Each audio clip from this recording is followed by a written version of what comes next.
Welcome back into the Enrichment Sports Source. I want to tell you about something. Before we get into this segment, I do want to tell you about a company, some folks I know, AmericanCableKnox.com. AmericanCableKnox, that's Knox.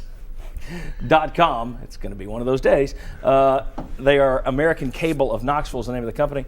Right now, if you're like me, you love DirecTV and you love your NFL Sunday ticket. They can do dish, they can do cable, but the big thing right now, DirecTV, you sign on with them as a new customer, you're going to get season ticket for the NFL games free all season long. That is AmericanCableKnox.com. They're good people. All right. I want to know who the winner of the week was. And we've got some current and former Vol coaches over at the YP board. Chuck is standing over there right now. Chuck, you can play Vanna White as I point to Bruce Pearl right there.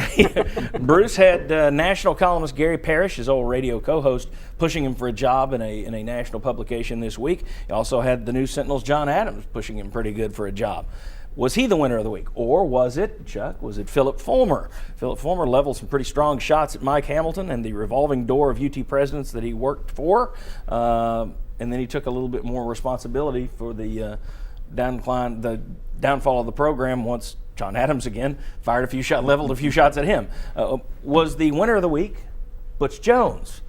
Okay, and here's why I want to talk about Butch Jones. He found out the 2014 schedule this year, and we actually have that schedule, and we can show you. There it is.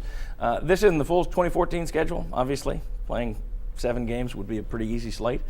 But you look at the tough games on there: at Oklahoma, at Georgia, Florida, at Ole Miss, Alabama, at South Carolina, at Vandy. You got some tough teams, you got some tough road games there. Or was the winner of the week, and we can go back to the YP board, was the winner of the week Cuonzo Martin? There he is. And the reason we look at Cuonzo Martin is because he learned his 2014 basketball schedule this week. There you go. That's the tough parts of it. At Xavier, you got the battle for Atlanta, several good teams down there. At Wichita State, NC State, Virginia here at Knoxville.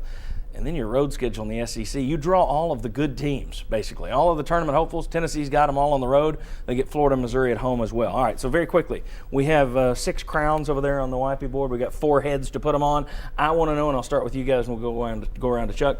Who was the winner of the week out of those guys? Jimmy Hyams. Probably Bruce Pearl. He didn't have to face any of those schedules, and he may get a good job. He's getting pushed by everybody to get one. I think that Bruce just sitting on the sideline probably comes out better than all those guys. Butch Jones got to play Oklahoma and Georgia back-to-back on the road. That's tough. Now, Cuonzo doesn't play Kentucky, and you like to play him twice, but do you really want to play him twice? So I want to go Bruce Pearl. Okay. I want to go Butch Jones, just simply because right now he can't lose anything. He hasn't been fired by anybody. He hasn't lost a game to anybody. If people look at that schedule, I saw some comments. Not that bad. Tells you the level of commenters we have here in Knoxville. So I think it's Butch just simply because he is not lost a thing yet. And he keeps winning right up until he does. You could add that they sold out the Welcome Back Barbecue. 1,500 were there. That's the first time they sold it out, and I can remember in a long time. Okay, there you go. So we got a Butch Jones, we got a Bruce Pearl. Chuck, who was the winner of the week? I actually thought it was Bruce Pearl, and part of that was I thought just the timing of something to me you wouldn't really expect, and to get his name back out there in such a positive light, I thought he was clearly the winner of the week. Okay, my view on this, it's not Philip Fulmer, though I don't have a problem with what he said, because have you ever known anybody that had good things to say about the people who fired them? You know, a lot was made out of, he was pretty strong against those guys, but I'm not surprised by that. You get fired, you're not going to be very happy about it. So I don't think he's the winner, but he's also not a loser.